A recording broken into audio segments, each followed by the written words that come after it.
The City of Dublin Natural Gas provides the most cost-efficient source of energy available today. So for your home, choose the most natural resource. Safe, clean, efficient. All new subdivisions around the Dublin area have natural gas available. Start reducing your energy bills today with Dublin City Natural Gas Department. Natural gas, the smart choice. Call 277-5048 today and let us help you start saving today.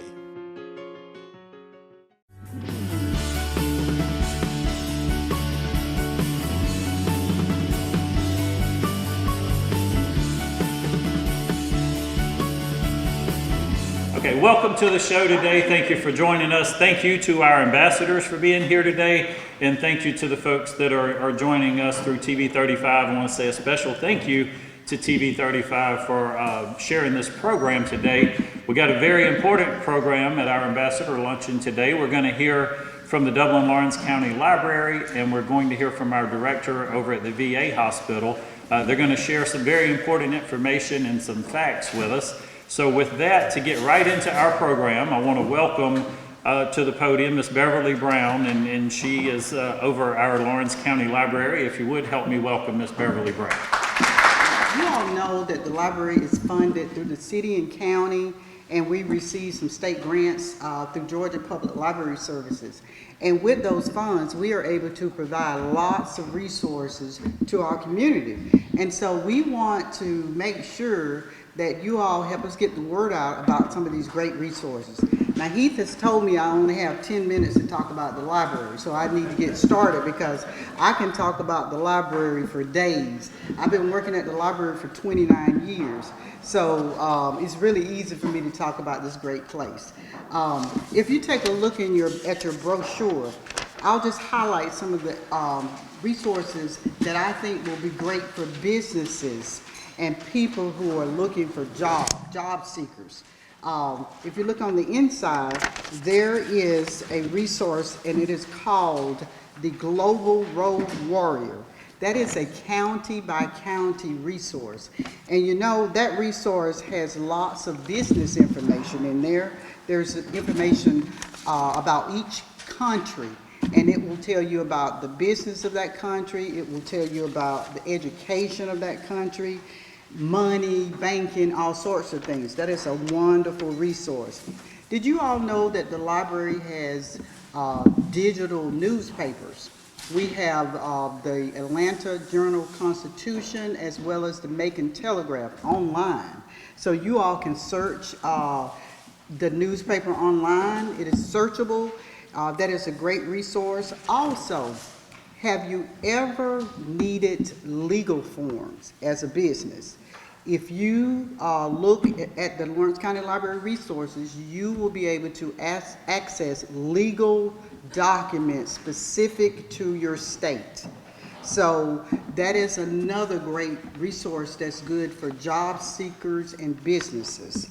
I also want to mention that during COVID, of course, some of you all know that we were closed for a span. And during that time, libraries had to find creative ways to provide services to our patrons. What we did is we purchased Chromebooks and hotspots, and we allow patrons to access our Wi-Fi in our parking lot 24/7. So those are some of the services that we offer now. Please help us get the word out. You know, sometimes people say that people no longer use the library. That is a myth. And they also say that there's not a digital divide. That is a myth. Their access is difficult for some people. So we want you to make sure you help us get the word out that the Laurens County Library, funded through the city and county and through some state grants, we have resources. One thing we've done is we partnered with Goodwill and the Job Connection. We received a grant through Grow with Google. We partnered with them, and we have this great job seeker success brochure. And in this brochure, it tells you a lot about how to use the library's resources to look for jobs. So this is another great resource that's good for businesses and job seekers. And I will leave some of these before I leave today. Tutor.com, that is another free resource we have. Tutor.com is available 7 days a week. It is free. Tutors will assist people looking for jobs. You know, they will review your resumes.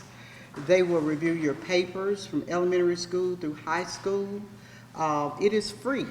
So please, your funds, your dollars, your taxes are paying for these resources. So help us get the word out about them. Now, 10 minutes, Keith has said 10 minutes. I don't know where I am. I can keep going.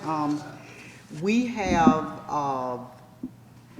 print resources as well. So everything that I've mentioned that we have online, you can actually come in the library. We have resume books. We have books to help people get grants, search for grants. If a patron comes in the library and they need help doing a resume, we have templates in place to help with that. We will help you get to the right website if you're searching for jobs. So please help us get the word out that the library has all of these resources for businesses as well as job seekers. Do you have any questions about any of the resources I've mentioned so far? If not, I'd like to tell you that Saturday we are having our second FanCon event. It is going to be a very exciting day. We're taking over the library. We're going to have patrons, they will be in costume. So if you are a sci-fi or a fantasy fan, please dress. You can dress in your costume and come and join us. We're going to have lots of games. We will have a dance party in the children's department. We will have a food truck. So just an exciting time. COVID closes down as far as having in-program services for about 2 years. So I imagine this will be a big turnout for us. So please join us. Thank you. When you start with career training at Oconee Fall Line Technical College, you'll discover a diverse student body, strong students who are focused and disciplined, and a caring environment that gives you a vision to succeed. OFTC's 130-plus programs will prepare you to start a new career in 2 years or less. Plus, it's affordable. Ready for a successful career? Start with OFTC today, online or in person. Oconee Fall Line Technical College. Careers begin here. Have you heard about the new general store in Mentor? Drop by Mentor General Store today at 2201 Highway 29 South. We've got breakfast, lunch, and dinner cooked fresh every day, 7 days a week. At Mentor General Store, we have all types of feed: rabbit feed, dog feed, horse feed, or any feed for your livestock. We've got you covered. Going fishing? Mentor General Store has your bait and tackle, coolers, and all your fish and tackle. Mentor General Store for groceries, feed, fishing supplies, breakfast, lunch, dinner, snacks. Well, you get the picture. Mentor General Store's got you covered. Mentor General Store, right down from Union Baptist Church. Call ahead at 279-5726. Mentor General Store in the heart of Mentor, Georgia. Welcome back. Again, thank you for joining us today. Thank all of you for being here. I'm honored now to have our new director over at the VA hospital to come and join us, Mr. Manuel Davila, and he's going to share some factual information with you. You may or may not have heard some different murmurings and things around town about what's going on at the VA, so we thought it'd be a wonderful day to have Mr. Davila come over and share with us and introduce himself to you. If you would help me welcome Mr. Davila. Had an opportunity to spend a great deal of time out in West Texas, where very rural, highly rural community. Had an opportunity to work through a number of the challenges that a rural community typically faces in the way of recruitment and retention and things of that sort. But from there, I went on to New Orleans, so where I'm coming from now for the last several years. And so if you've been to New Orleans, you know the change from a rural community to New Orleans inner city is very different. But so when I had an opportunity to come back to a rural community, certainly that was an easy decision for me. So I'm very, very happy to be here, and I've been here about 6 weeks now. So I've had an opportunity to get around the community and see meet a great deal of folks. So the hospitality certainly lived up to its name. So thank you for that. A huge honor and a pleasure to work with our veterans. And some of you may be veterans as well, or spouses or loved ones or others, but it's a tremendous mission. And with that mission comes a great deal of responsibility to ensure that we're not only accountable to the taxpayer, but that we're accountable to our veterans as well, to ensure that we're getting the right care where they need it the most. I'm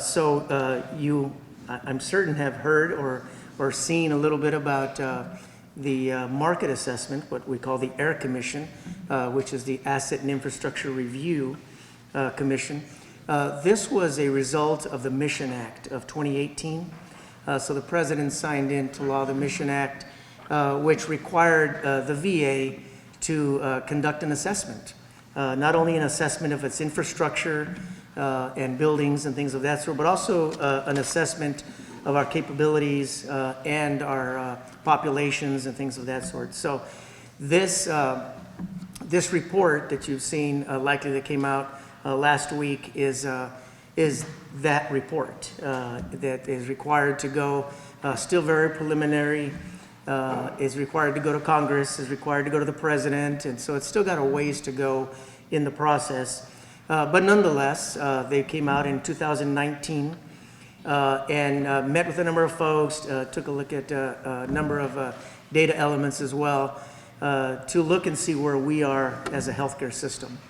What you may not know is our VA here, Carl Vinson, is responsible for a wide catchment area across middle Georgia of 49 counties, and we serve about 38,000 veterans.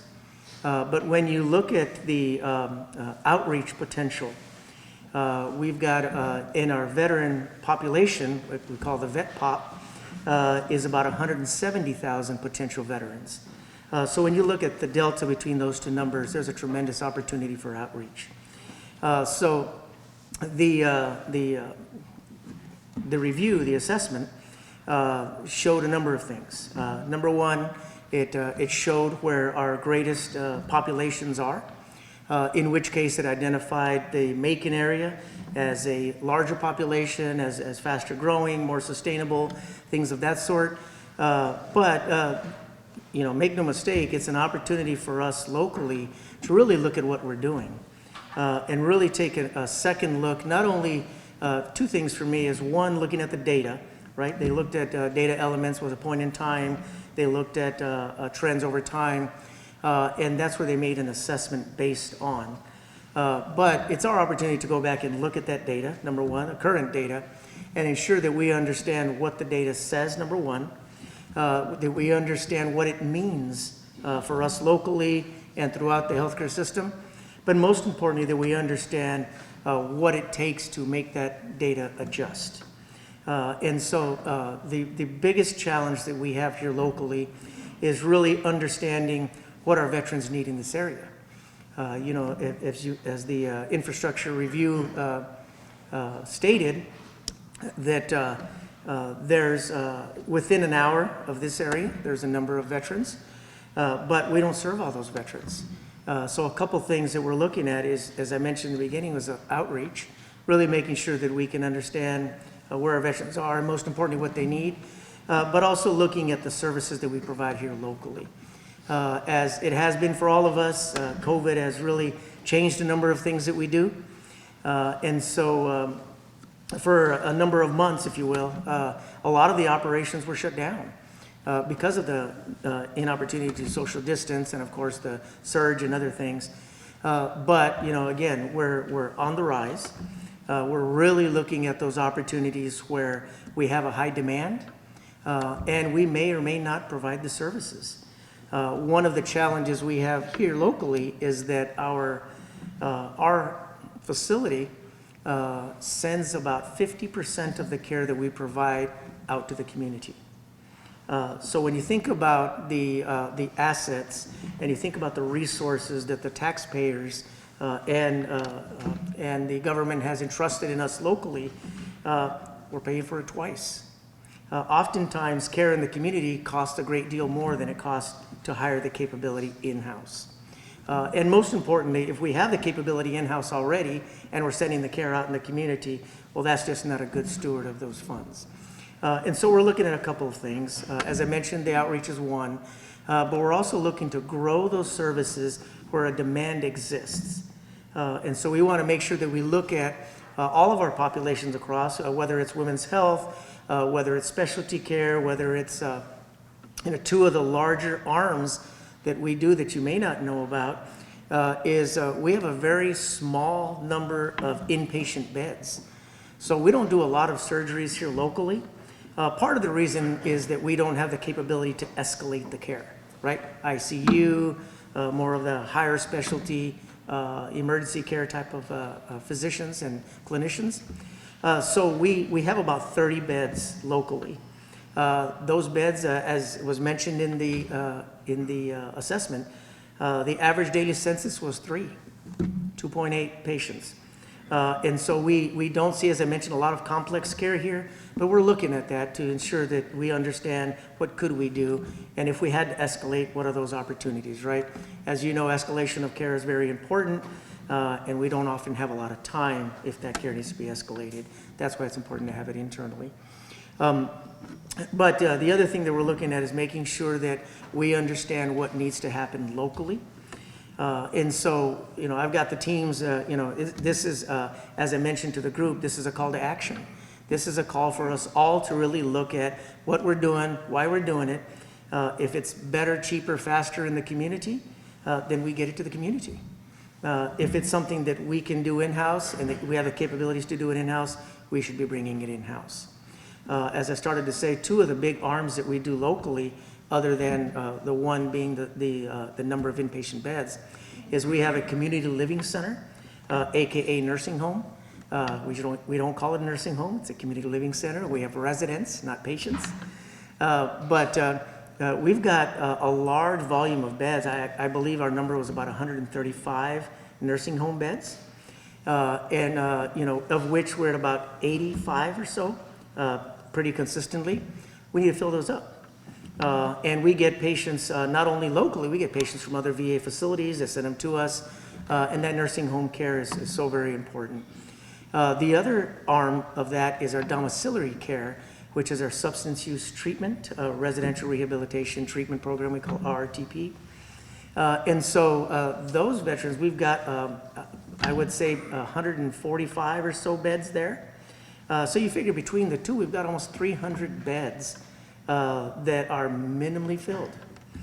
So opportunities, right? Opportunities to ensure that we bring our patients in, those relationships with their other VAs, not only in this, what we call Veterans Integrated Services Network, which is VISN 7, which is a number of facilities, not only in Alabama, South Carolina, and Georgia, but those are our sister facilities here locally.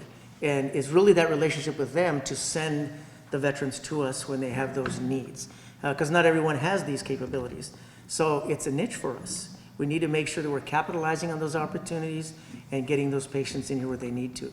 Some other facilities may have an RRTP program and a CLC program, but look at the community, right? Very different from inner city Atlanta, right? Very different from Tuscaloosa, very different from Augusta. And so the grounds are beautiful. The grounds are incredible. And I talk regularly with our patients, and they say, this is tremendous. I was at another program, and I love it here. You can breathe out here, right? Those are all the things that we want to be talking about. We all want to be building up. And so when you think about what can we do here locally, is making sure that we connect with our veteran service organizations and others to not only get to the community what capabilities we have, but also connecting with those individuals to ensure that we bring them in. And one of the things that we're doing is two of our folks are actually on travel yesterday and today because we've made arrangements because we didn't have outreach vehicles to go out to some of these more rural communities and actually have a presence out there. So we've got a couple of RVs that are coming in. And so those RVs will be here likely today or tomorrow. And those are our outreach vehicles. Again, when you talk that, 132,000 delta between how many we serve and how many are potential, that's huge. And so we should be really capitalizing on those opportunities out there as well. So a lot to do. There's likely going to be another assessment. As I mentioned, this is very preliminary. It's got a long way to go. But at the end of the road, what that final assessment looks like and what actions are going to be recommended still remains to be seen. But what I'm telling our folks is don't get distracted. Stay focused on our patients, stay focused on the care that we do and the care that we need to ensure that we're focusing all our energy on getting our patients where they need to be, and not be so concerned about what's out here, because if we do the right things, no one's going to take care away from our veterans. So last thing is the assessment did identify closure of the main facility, but closure of the main facility because of the capabilities and because of the veteran population, things of that sort. But, again, really understanding what that needs to look like for the future is what we're after right now. But what it did identify is opening another VA facility here locally. So moving veterans care out of this community is not in the cards, it's not on the books. It's really making sure that we understand what it needs to look like for the future. And so we have what we call community-based outpatient clinics. We've got 7 of them around rural Georgia that belong to Carl Vinson. And that's our catchment area, as I mentioned. But making sure that if locally this is a community-based outpatient clinic, which I don't believe will be, that we have the capabilities that meet the needs of our patients here. And so that's our goal. That's our mission forward, is really making sure over the next few years that we're really pushing hard to bring the care where it needs to be, and really making sure that we're meeting that demand and the needs for our patients. But again, a lot to do, a lot of work to do. By the time we get, in the assessment, it did mention 10 to 20 years down the road. 10 to 20 years is a long time, but it's not, right? So 10 to 20 years down the road, there'll likely be another assessment that may identify other things, right? But my goal here is that it sounds like in 4 years, there'll be a second pull of the data, is a different look at that data, is making sure that when that data is pulled a second time, that we're a very different organization locally, and that we've got the right things in place at the right time. And so that's my goal. Again, great team, great professionals here at Carl Vinson, very committed to doing the right thing for our patients. And again, with the support of the community, what more could you ask for, right? So we want to make sure that we continue to stay focused and we continue to get the care where it needs to be. And if that's here, then we're going to get it here. And so we'll continue moving there. So thank you. I apologize if I spoke too much, but a lot of really great support. So thank you so much. I'm Heath Richter, and we just want to invite everybody to come on down to the Houston Clinic and check us out at our new facility. We've been in Dublin for a while now, obviously, but have a new office here, and we'd just like you to come down and see some of the new stuff we're offering. And if you need to get checked out, we'd be glad to do that for you. We've got able to do some ultrasound-guided injections now and physical therapy and just a little bit better space, so hopefully we can get you in and out of here a little bit quicker. Come by and see us today at our brand new location, the Houston Clinic, Medical Drive in Dublin. Spring has sprung here at Dublin Chevy Nissan in Dublin, Georgia. Our inventory is blooming with new Pathfinders, Frontiers, Yukons, and Tahoes. And with spring break coming up, there's never a better time to come into our award-winning service department for a checkup. And remember, Doug sells service well. With that spring trip coming up, there's never a better time to find a new or pre-owned SUV. If you see an HD or a Tahoe on our lot or online, don't wait or you'll miss out. Hurry in to Dublin Chevy Nissan. Hi, I'm Dr. Daniel Avery. I just want to say how excited I am to have the opportunity to work here at Central Georgia Primary Care. I'm just a stone's throw away from where I was previously, right next to Paul's Tire. You can call to get an appointment at that phone number, or you can come by and we'll be more than happy to get you scheduled.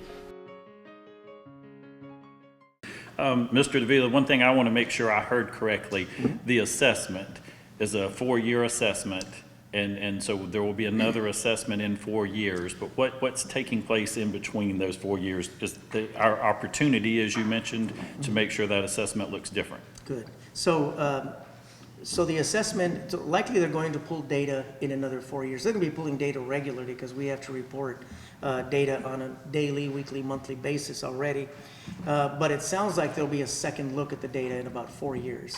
Now, any potential changes in infrastructure and things of that sort likely would be 10 to 20 years, as was mentioned in the assessment. However, one thing that I did not mention, I think, which you just reminded me, is one of the key elements that the assessment mentioned was the infrastructure. And we have a large price tag on upgrading our infrastructure. You've got the Cadillac, and you've got somewhere in between, right? We're somewhere in between. Absolutely, we'd like to be the Cadillac, and we'd like to be the latest and greatest, and that's a $270 million price tag. And so we regularly work on what we call our facility condition assessments, which are the infrastructure reviews. And they're graded A through F. And the lower graded ones, the D's and the F's, are the ones that we're addressing on a regular basis. We don't ever get to a point where we've got $270 million lying around to address everything, but we do have some. So every year we're working to address those lower graded infrastructure issues. But know that we don't have any of our facilities that are providing substandard levels of care in a substandard environment. If you've been to the facility, you see how beautiful it is and how much work has gone into it. We're talking more of the things behind the walls that you don't see, right? Our heating system, our cooling system, things of that sort, which have a huge price tag to address. But currently, there are no issues there. But yes, so the infrastructure, the data pool likely will be in another 4 years. But as I mentioned, they're looking at it regularly. So. Okay, fantastic. Anybody else have a question? How many employees do you have now? Current, I'm sorry, I'm going to make sure for the viewers, the question was asked, how many current employees do we have at the VA? We're currently at a little over 1,700. And so it kind of fluctuates a little bit, but understand that 1,700 is not just here. It's in our 7 facilities that we serve around the community. So, and we have one more. You said that a lot of the operations were suspended during COVID. So do you think that skewed the numbers down that they pulled? well, Let me repeat it real quick. So there was some suspension of operations during COVID. Do you think that had any impact on the assessment that was done? I don't, because the assessment was done in 2019, so just before COVID. However, we already had some indication that COVID was coming. So likely it may have. So I don't know for certain, but I will say that as they've been looking at the data throughout COVID, absolutely. Because if you look today and you want to do a 3-year trend, right, it's not going to look so good. And so that's the idea, is for us to make sure going forward, we've got very deliberate steps and actions to improve that. So. Fantastic. One last question.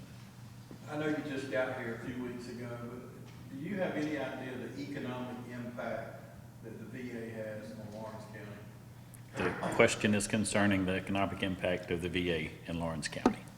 I do not have an actual number for you, but I will tell you that that our budget for Carl Vinson is a little over $500 million.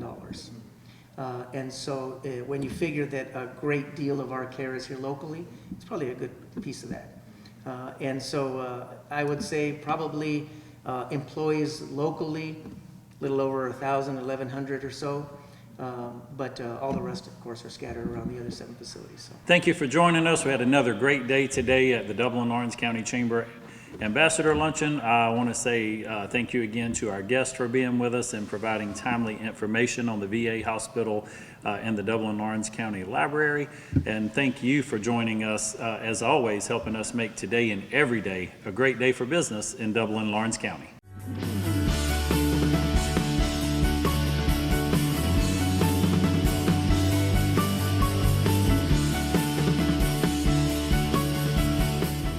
When you want convenience, you want Neighbors Express, where you'll always find friendly, courteous service every time you visit us. Fill up with pay at the pump, Take advantage of our bigger and better selection of beverages and tobacco products. Enjoy our popular crushed ice with your favorite fountain drink. And you can always enjoy a fresh hot breakfast, lunch, or dinner. So stop by and see us today, where it's always convenient and friendly. Neighbors Express, locations at I-16 at 441 and in Cedar Grove, where we provide farm fuel for all our customers. When you want convenience, you want Neighbors Express. From humble beginnings with a desire to serve the Dudley community, Bank of Dudley has grown to 5 locations, serving Laurens, Twiggs, and surrounding counties. Serving our community since 1905, the Bank of Dudley is looking forward to its 2nd century of community banking. Drop in today to any of our 5 locations: Jeffersonville, Dudley, East Dublin, Veterans Boulevard, and downtown Dublin. Bank of Dudley, member FDIC, and an equal housing lender. We believe that the customer chooses to buy insurance from people that they trust and that they know. More importantly, that they know that they will take care of them when something happens. The thing that has helped us grow the most as an agency is without a doubt the people. It's the people inside this agency that are the heartbeat. It's the team at Curry Maffitt that forges a relationship with each and every customer that walks in our door. So I would like to reach out and say thank you. Thank you for everything you do for me. Thank you for everything you do for this agency. But most importantly, thank you for everything you do for our customers. When I say Curry Maffitt is an agency unlike any other, it's an experience that we're trying to create for the customer that makes buying insurance one of the easiest things that they will ever do. When you have a problem, you need to know that we will be there for you, but you also need to know that we will respond to you. If you're looking for a more hands-on approach to your insurance needs, stop by and experience what we mean when we say we're an agency unlike any other. Curry Maffitt Insurance, downtown Dublin.